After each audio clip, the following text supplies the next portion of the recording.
Novas regras para o FIES, o Fundo de Financiamento Estudantil, a avaliação do Pronatec, o Programa Nacional de Acesso ao Ensino Técnico e Emprego, e a implementação da Base Nacional Comum Curricular foram alguns dos temas debatidos pela Comissão de Educação, presidida pela senadora Lúcia Vânia, com quem eu converso agora sobre os trabalhos do ano na Comissão de Educação, Cultura e Esporte. Olá, senadora, muito obrigada por receber a TV Senado aqui no seu gabinete. Não, eu agradeço. Na avaliação da senhora, as novas regras para o FIES, por exemplo, não tem mais a carência de 18 meses e a faixa mais baixa não vai mais pagar juros, são um avanço? Olha, sem dúvida nenhuma, eu acredito que o novo FIES ele é sustentável. E ele foi elaborado, formatado, baseado no antigo FIES, quando a gente constatou, através de um diagnóstico, que esse antigo FIES não era sustentável, uma vez que ele tem 50% de inadimplência hoje. Diante disso, nós procuramos estabelecer alguns critérios, favorecendo sempre aqueles que mais precisam do financiamento. Então, ele tem 3 faixas de financiamento. A primeira faixa, que abrange os estudantes cuja renda seja até 3 salários mínimos. Esses não pagarão juro, o juro será um juro zero. A segunda faixa, que é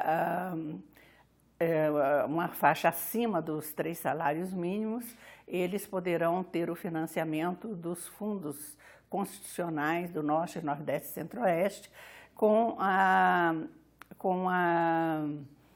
um juro diferenciado, porque esses fundos têm um juro bem abaixo dos juros de mercado. E a terceira faixa, que seria mais voltada para a região sul-sudeste, seria o financiamento através do BNDES, também com juros melhores do que os juros de mercado. Esse ano, a Comissão de Educação selecionou o Pronatec, que é o Programa Nacional de Acesso ao Ensino Técnico e Emprego, como a política pública a ser avaliada, né? E vocês, né, os senadores, chegaram à conclusão de que tem alguns problemas, né, que precisam ser corrigidos. Não tenho dúvida, mas antes de falar do Pronatec, eu queria voltar ao FIES, porque tem um item do FIES que gerou muita polêmica e pouca compreensão, que é a questão da carência. Na verdade, o novo FIES não tem a carência, mas ele tem, eu acredito, muito melhor do que a carência quando ele permite que o estudante só venha a pagar o remanescente do empréstimo quando ele tiver o primeiro emprego. Por exemplo, se ele tiver 2 anos sem emprego, ele não paga o FIES. Se ele tiver 5 anos, não paga. Ele só começa a pagar à medida que ele tem a primeira renda. Então, isso é muito importante. Voltando ao Pronatec, nós fizemos realmente um trabalho profundo sobre a responsabilidade do senador Roberto Muniz, que, baseando-se numa análise do TCU, que apontou várias distorções no programa, ele ouviu várias pessoas e fez um grande diagnóstico que será publicado, apontando a importância do projeto, mas a necessidade do projeto ser ajustado na sua gestão. E principalmente do projeto responder à demanda do mercado por emprego. Não dá para você continuar fazendo cursos em municípios, estados, de profissões que não serão admitidas no emprego.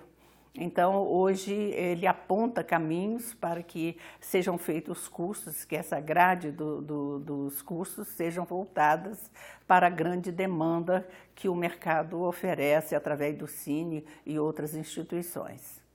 Inclusive, o relatório aponta também a evasão como um problema que é um problema recorrente, né? A gente vê no ensino médio, no ensino técnico, mais uma vez, né? O IPEA aponta uma evasão de 70%, né, do Pronatec, enquanto que o Senai são 16%, bem menos. O Sistema S, ele tem um sistema de controle e avaliação e acompanhamento muito mais rígido do que as prefeituras ou a área social, que era encarregada também da sua implantação.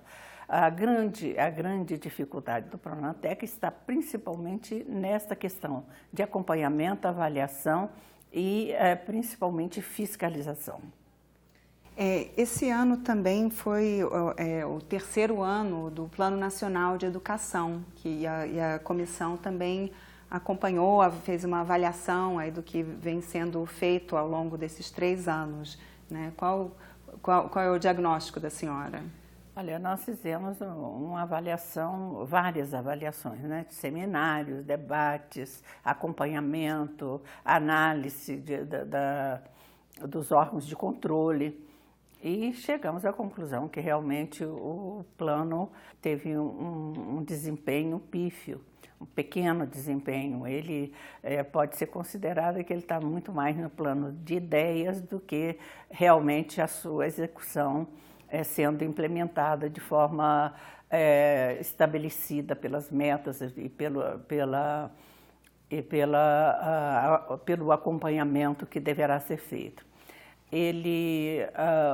O Plano Nacional de Educação, ele sofreu muito com essa crise política, com essa dificuldade orçamentária que nós estamos enfrentando, e muitas das suas metas sequer foram tocadas. Então, ele precisa realmente de ser avaliado, precisa de ter parâmetros mais claros. Isso a gente discutiu no seminário ontem,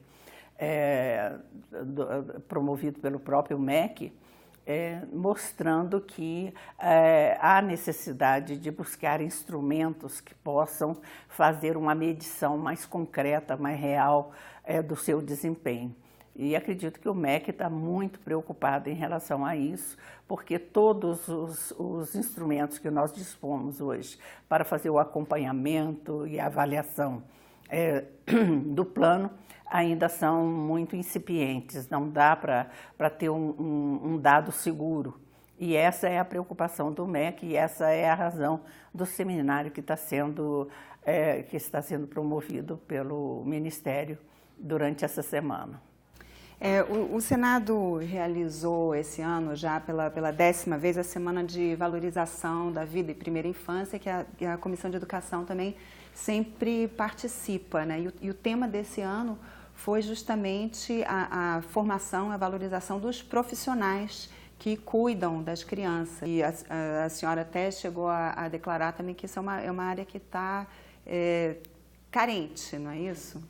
Sem dúvida nenhuma. Os servidores do Senado, a equipe técnica desses servidores trabalham há muito tempo esse seminário visando a despertar a sociedade para a importância da educação infantil.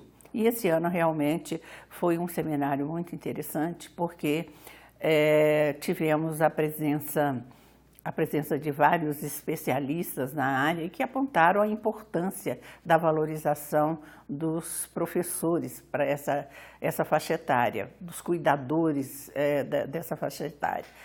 Foi um seminário muito importante e muito concorrido, vieram especialistas de vários países que puderam apontar as suas experiências e foi bastante enriquecedor esse seminário. E ao lado disso tivemos também o levantamento de quantas crianças no país estão fora da sala de aula, a importância de buscar essas crianças para a sala de aula, para formar cuidadores e professores que mobilizem essas crianças, que façam com que essas crianças possam entrar na escola e permanecer na escola. de forma agradável e que tenha prazer em estar na escola. Então, mostramos também, foi mostrado nesse seminário, a gravidade de não atender a criança nessa faixa etária, porque é nessa fase que ela começa a formar a cognição e ela começa a fazer as ligações cognitivas e é muito importante que nessa fase ela tenha orientações corretas das coisas que a rodeiam. Outro assunto que surgiu e foi debatido, bastante debatido também por conta dos acontecimentos, foi a violência nas escolas. E a comissão, inclusive, aprovou um projeto que vai haver atendimento psicológico para as crianças e também os trabalhadores das escolas.